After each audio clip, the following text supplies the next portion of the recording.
पहा मंडळी, आभाळ खूप भरलेले आणि आमच्या इकडं आज सकाळी पहाटेपासूनच पाऊस सुरू आहे.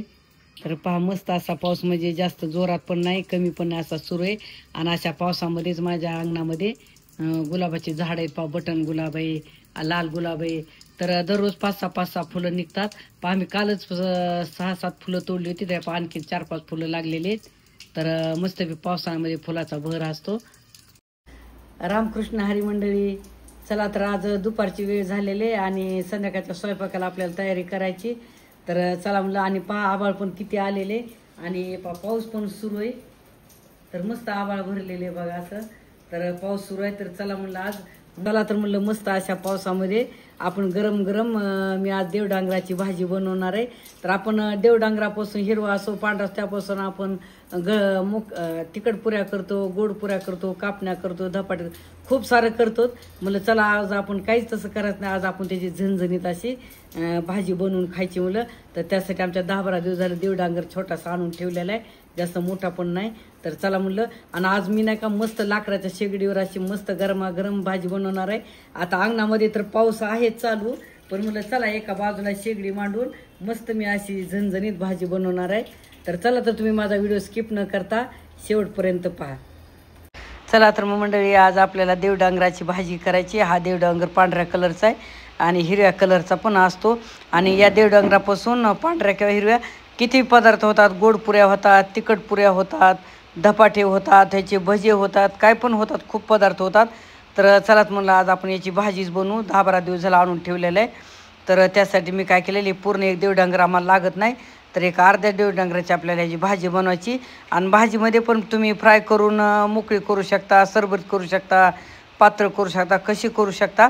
तर त्यासाठी मी काय केलेले, ह्याचे असे बटाट्यासारखे काप करून घेतलेले आणि वरची साल काढलेली. पहा, थोडीशी मला निबर वाटली, कारण 10-12 दिवस झालं तर आणलं होता, तर त्यामुळे मी साल काढून टाकलेली थोडीशी. नाही तर कवळं असलं ना तर याची साल पण काढायची गरज नाही. तर मी असे उभे काप केलेले, तर तुम्ही बारीक फोडी पण करू शकता. आणि बी कवळे बाजूला काढले आणि निबर बी ठेवलेले आहेत. तर हे आपण उन्हाला पण वाळू घालू शकतो. पण पहा आता पाऊस सुरू आहे, तर पाहत आता हे उन्हाला घालूत किंवा मग आता असेच जातील वाया. तर ह्या पाचशे काप केलेले आहेत. तर आता हे काय करायचं, मी देवडांगर धुतलेला नाही, तर आता हे काप केलेले आहेत ना, तर हे काप काय करायचं, मस्त असं प्लेटमध्ये आता मी भरून घेणार आहे आणि स्वच्छ 1-2 पाण्यानं धुवून घेणार आहे. कारण धुतल्याच्यानंतर चांगले निथळायला कोरडे करून घ्यायच्या, पुढे आपल्या फ्राय करायच्यात. तर चला तर मग आता हिला चांगले धुवून घेऊ. तर पाय असे चांगले 1-2 पाण्यानं स्वच्छ धुवून मी काय केलेले, एका स्टीलच्या चाळणीमध्ये असे निथळायला ठेवलेले आहेत. छानपैकी असं निथळू द्यायचे 5-10 मिनिट बाकीची तयारी होईपर्यंत. तर पाय असे, आणि काय करायचं, आता हे निथळायला चाळणीत ठेवून द्यायचं आणि 5-10 मिनिटे निथळेपर्यंत आपण लाकडाची शेगडी मी पेटवून घेतलेली आहे. तर पहा मस्त असा जाळ लागलेला आहे. तर आणि जाळ लागला आहे. तर काय झालं, पाऊस सुरू आहे आज, आमच्या सकाळपासून पाऊस सुरू आहे. तरी पण एका बाजूला भिंतीच्या कडेला मी शेगडी मांडली आणि पेटवून घेतली आणि शेगडी पेटली, कढई ठेवली. तोपर्यंत मी इकडं भरपूर सारा लसण अद्रक कुटायला घेतलेलं आहे. शेगडी कढई पण गरम झाली, त्यात भरपूर थोडंसं तेल टाकलेलं आहे, कारण आपल्या देवडांगराच्या फोडी अशा फ्राय करून घ्यायच्यात ना. तर पाह्या पूर्ण फोडी, तर तेल पण मस्त गरम झालेलं आहे. तर पहा आता हे असं फ्राय करून घ्यायचं छानपैकी. आणि फ्राय न करता डायरेक्ट फोडणीमध्ये पण टाकू शकता, पण मी म्हणलं चला आपण फ्राय करून घेऊ. फ्राय केल्यानंतर कशी छान आणखीन अशी भाजीला मस्तपैकी अशी चव लागते. तर पहा असा लालसर ब्राऊन कलर होईपर्यंत मी असे छानपैकी फ्राय करून घेतलेली. तर आता हे काय करायचे, आपल्याला एका ताटामध्ये काढून घ्यायचे. तर तोपर्यंत मी काय केलेलं आहे, इकडं लसण अद्रक कुटलेला काढला आणि त्याच खलबत्त्यामध्ये मी मिरच्या आणि कोथिंबीर धुवून ठेवली होती निथळायला. तर आता 10-12 मिरच्या आहेत, तर ह्या मिरच्या पण मी कुटायला घेतलेल्या आहेत. तर मिरच्या थोड्याशा तिखट नाही, थोड्या सपक आहेत. आणि देवडांगराच्या कद्दूच्या भाजीला कसं गुळमट असते ना, तर त्यामुळे ह्याला असं झणझणीत भाजी छान लागते. तर मी असं भरपूर 10-12 मिरच्या घेतलेल्या आहेत, तरी पण तेवढी तिखट होणार नाही म्हणून आता ह्यात थोडंसं मी जिरे पण घातलेले आहेत आणि भरड कुटलेलं आहे, जास्त बारीक पण नाही कुटलेलं. तोपर्यंत इकडे त्या फोडी काढल्या, त्याच तेलामध्ये उरलेल्या कढईत मी फोडणीला तयारी केली. त्यासाठी मोहरी टाकली, जिरं टाकले, त्यात लसण अद्रक कुटलेला भरड ते पण घातलेलं आहे. तर आता हे पण चांगलं हलवून घेतलं परतून, आणि त्यामध्येच मी ती मिरचीचा कुटलेला ठेसा पण घातलेला आहे. तर हे पण चांगला परतून घ्यायचा. आणि हे परतल्याच्या नंतर काय करायचं, मग आपण ह्या जे आहेत ना मी काय केलेलं आहे, भरपूर सारं खोबऱ्याचे तुकडे करून मस्त भाजून त्याचे घरीच खोबऱ्याची पावडर करून घेतलेले, त्यामुळे ती लालसर दिसते. पण तरी पण मी तेलात टाकली परतायला.